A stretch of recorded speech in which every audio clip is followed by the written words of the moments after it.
Assalamualaikum warahmatullahi wabarakatuh. Saya jelaskan tentang cara menghitung pajak penghasilan.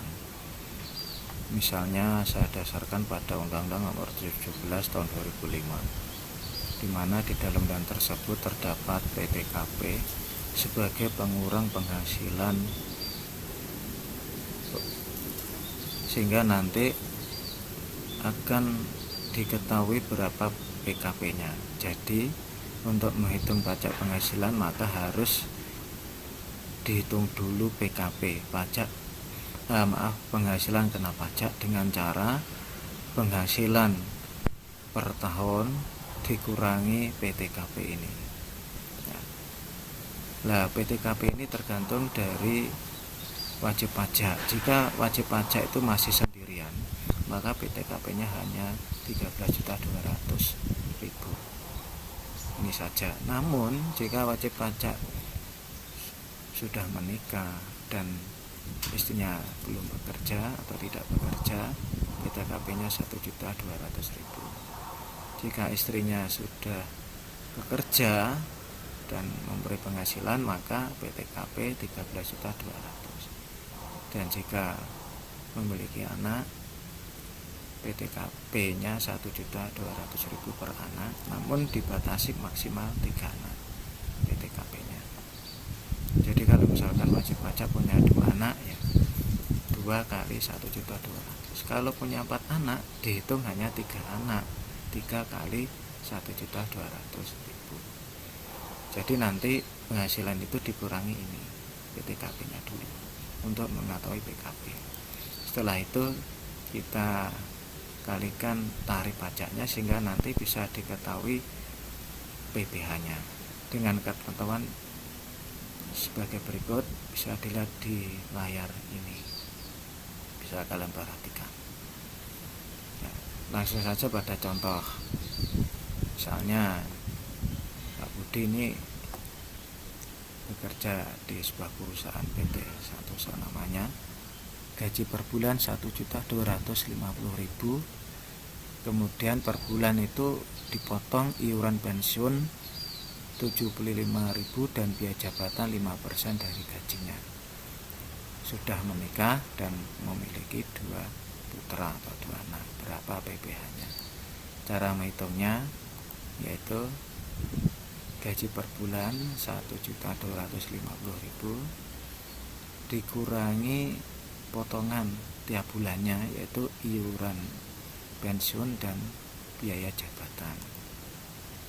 Biaya jabatan 5% dari gajinya itu diperoleh 87.500, iuran pensiun 75.000, sehingga kita jumlahkan ini kita jumlah hasilnya 162.500. Kemudian gaji per bulan tadi kita kurangi potongan per bulan ini, akhirnya penghasilan atau gajinya bersih per bulan ini.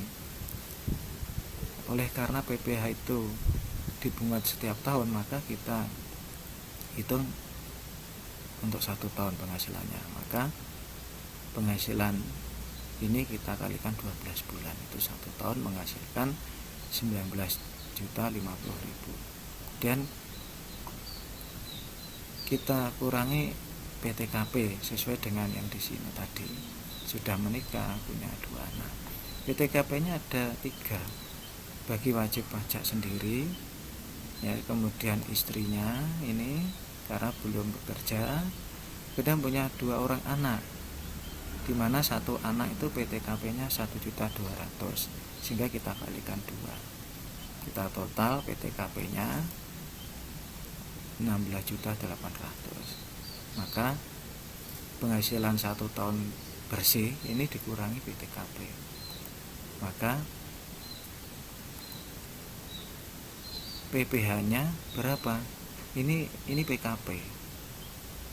Nah, sesuai dengan ketentuan, jika penghasilan kurang 25 juta, ya tadi kalau kita lihat tadi, maka tarifnya 5%, sehingga PKP penghasilan yang dikenai pajak 2.250.000 kita kalikan 5%,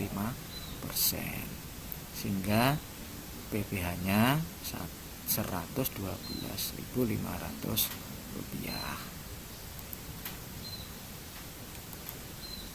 Oke, berikutnya bagaimana untuk wajib pajak badan. Wajib pajak badan itu bisa berupa perusahaan ya. Nah ini PKP-nya, tidak ada PTKP. Nah, tidak ada PTKP karena nggak mungkin ada istri, ada anak, kan ini atas nama bersama. Nah, penghasilan yang diperoleh suatu badan atau perusahaan itu berupa laba bersih. Nah, misalnya contoh, misalkan penghasilan kena pajak ini merupakan laba bersih yang diperoleh dari sebuah perusahaan 120 juta, maka cara menghitungnya harus secara progresif, tidak langsung dikalikan 30%, tidak, tapi secara bersusun, yaitu dengan cara kita ambil tarif yang terkecil 50 juta dikalikan 10%. Ini diambil yang maksimal dulu sesuai ketentuan tarif 50 juta, kita kalikan 10%. Karena 120, maka sisanya masih ada 70 juta. 70 juta itu posisinya di sini. Maka kita kalikan 15%. Hingga 70 juta kali 15% sama dengan 10.500.000 rupiah. Maka kita total, kita jumlahkan sehingga PKP-nya 15.500.000. Nah, ini bukan PKP, ini penghasilan ya, maaf, pajak ini pajak ini ya, ini pajak PPh, bukan PKP, ini PPh nya. Nah, ini PPh. Nah, kita ganti aja, ini PPh-nya. Nah, ini bukan PKP tapi PPh, jadi pajak yang dibayarkan ya, jadi PPh, jadi 15 juta, ini 15 juta ya. 15 juta 500, maaf ini salah ketik ini. Nah, 500 kita ganti. Oke lah, jadi seperti ini ya. Nah, jadi tidak langsung dikalikan 30 juta, maaf, tidak dikalikan 30%. Jadi sesuai dengan ketentuan sistemnya ini kan secara progresif. Saya kira demikian penjelasan dari saya, semoga bisa mudah dipahami dan mohon maaf apabila ada kekurangannya. Wassalamualaikum warahmatullahi wabarakatuh.